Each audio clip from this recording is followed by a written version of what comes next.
தமிழக வெற்றிக் கழகத்தினுடைய தலைவர் நேற்றைய முன்தினம் ஆடியோ வெளியிடுவதற்காக மலேசியா சென்றிருந்தார்.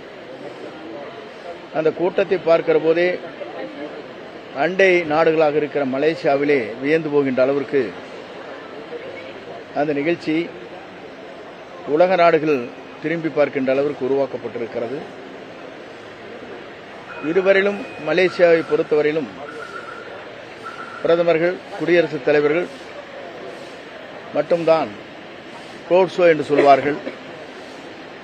இந்த முறை இவருக்கே ரோட் ஷோ போவதற்கு அனுமதி வழங்கப்பட்டிருக்கிறது. ஆகவே அவருடைய வரலாற்று நாயகனாக இன்றைக்கு தமிழகத்திலே பவனி வந்து கொண்டிருக்கிறார்கள். குறிப்பாக எதிர்கால தமிழகத்தை ஆள்வதற்கு அவருடைய தலைமை வேண்டும் என்ற முறையில் பெண்களாக இருந்தாலும் சரி, இளவயதிலே இருக்கின்ற 18 வயதிலிருந்து 35 வயதிலும் இருக்கின்ற அத்தனை பேரும் ஒருமனதாக குரல் கொடுத்துக் கொண்டிருக்கிற காட்சியை நாங்கள் காணுகிறோம். பல்வேறு நிகழ்ச்சிக்கு நான் செல்கிற போது ஆர்ப்பரித்து வருகிற கூட்டம், அலைமோதுகிற கூட்டம் 1972 புரட்சித் தலைவரை பார்த்ததைப் போல, அதற்கு பிறகு 88 புரட்சித் தலைவர் அம்மாவை காணுவதைப் போல இன்று ஒரு மாற்றம் தமிழகத்தில் உருவாகியிருக்கிறது. இந்த மாற்றம் எதிர்காலத்தில் தமிழகத்தின் வரலாற்றில் அவர் தமிழ்நாட்டுடைய முதலமைச்சராக அமர்வதை மக்கள் சக்தியோடு இணைந்து அந்த பணிகள் நிறைவேறும் என்ற வாழ்த்துக்களை நான் தெரிவித்துக் கொள்கிறேன்.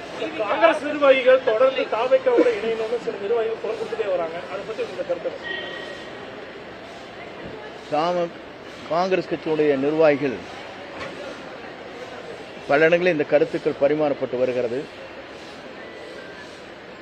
இதுவரையிலும் அந்த கருத்துக்களை பொறுத்தவரையிலும் என்னை போன்றவுடைய கவனத்திற்கு கொண்டு வரப்படவில்லை.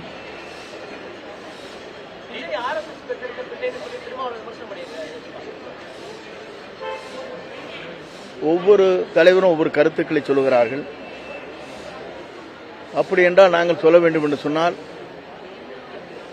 இலங்கை தமிழருக்கு குரல் கொடுத்த சீமான் அங்கே விருந்து உண்டு விட்டு பரிசு பொருளை வாங்கி வந்த காலம் இருக்கிறது, மறந்துவிடக்கூடாது.